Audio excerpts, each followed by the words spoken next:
सीता के भगाने के बाद रघु चुपचाप से एक कोने में रहता है। धीरे धीरे उस परिवार की बरकत होने लगती है। एक दिन रामू और सीता खाना खाते वक्त बातें करते हैं। आजकल हमारी बहुत तरक्की हो रही है, काम भी अच्छा चल रहा है। रामू कहता है। इस पर सीता कहती है, सच कहा, भगवान हमेशा ऐसे ही हम पर मेहरबान रहे। बेटा चिंटू भी कहता है, पिताजी मुझे खिलौना लेके दो ना, मेरे सभी दोस्तों के पास है। रामू कहता है, ठीक है, जरूर लाऊंगा। सीता कहती है, कितने खुश है सब, मेरे परिवार को किसी की नजर ना लगे। एक तरफ ऐसी बातें होती हैं, तो दूसरी तरफ रसोई में रघु तोता भी अमृत खाते रहता है। मजा आया, अमृत खाया, मजा आया, अमृत खाया, मजा आया। तभी सीता रसोई में आती है और रघु तोते को अमृत खाते देख बहुत गुस्सा होती है। सीता रघु को बाहर निकालने के लिए पिंजरे में अमृत रखती है। रघु जब अमृत खाने लगता है तो पिंजरे का दरवाजा बंद हो जाता है और वो उसमें फंस जाता है। मुझे बाहर निकालो, मैं रघु उड़ते उड़ते उस गरीब परिवार के घर गया। रघु सोचता है, अरे वाह, लगता है यहाँ आज बहुत अच्छा खाना मिलेगा, मैं पेट भर के खाऊंगा। वो एक कटोरी में रखे अमरूद देखता है।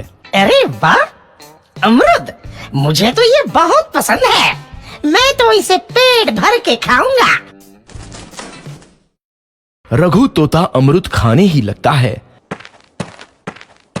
तभी सीता रघु को अमृत खाते देखती है तो गुस्सा हो जाती है और उसे वहां से भगा देती है। भाग यहाँ से, न जाने कहां से आ जाते हैं, मैं तो परेशान हो गई हूँ इनसे। फंस गया हूँ, मुझे बचाओ। अगले दिन सीता पिंजरा उठाकर बाहर दूर उस रघु को छोड़ देती है। रघु के जाते ही उनके घर आई बरकत धीरे धीरे कम हो जाती है। उन्हें बहुत घाटा होता है।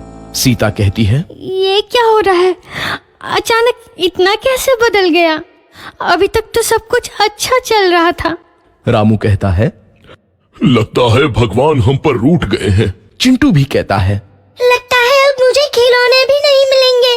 और वो रोने लगता है और बाहर चला जाता है। कुछ दिन बाद रघु तोता फिर से उस घर में आता है। वापस आया, मैं वापस आया, अब मैं जमकर अमृत खाऊंगा। रघु सीधा रसोई घर में चला जाता है और अमृत खाने लगता है। कुछ देर बाद सीता रसोई में आती है और रघु को देख कहती है, एक तो घर में पहले से इतनी दिक्कत चल रही है और ऊपर से ये तोता मुझे और परेशान कर रहा है। सीता रघु को वहां से भगा देती है। रघु उड़कर किसी कोने में छुप जाता है। कुछ दिन बाद धीरे धीरे उस घर की बरकत वापस आने लगती है। काम भी अच्छे से चलने लगता है। एक रात जब रघु तोता अमृत खाने जाता है तो पिंजरे में फंस जाता है। ये लोग आखिर चाहते क्या हैं? एक तोते को शांति से अमृत खाने क्यों नहीं देते? मैं कौन सा चोरी कर रहा हूँ, बस अमृत ही तो खा रहा हूँ। तभी रामू वहां आता है और पिंजरे में रघु तोते को देख उसे बाहर छोड़ देता है। ये तोता भी कितना जिद्दी है, बार बार वापस आ जाता है। जैसे ही रामू रघु को छोड़ देता है, अगले दिन से फिर से उनके घर की बरकत जाने लगती है। काम में घाटा होता है। किसी को समझ नहीं आ रहा था कि ऐसा क्यों हो रहा है। रघु तोता घर आता है तो अचानक बरकत आती है और जब रघु तोता को बाहर निकालते हैं तो बरकत चली जाती है। एक दिन सीता रघु तोते के घर आने और बाहर जाने की स्थिति पर नजर रखती है। ये तोता जब भी घर आता है तो घर में बरकत आती है और जैसे ही ये घर से बाहर जाता है तो उसी के साथ बरकत भी चली जाती है। कहीं ये जादुई तोता तो नहीं है? अगली बार जब ये तोता घर आएगा तो मैं इसे कहीं नहीं जाने दूंगी। सीता रघु का बहुत इंतजार करती है, लेकिन रघु तोता दोबारा उस घर में कभी नहीं आता।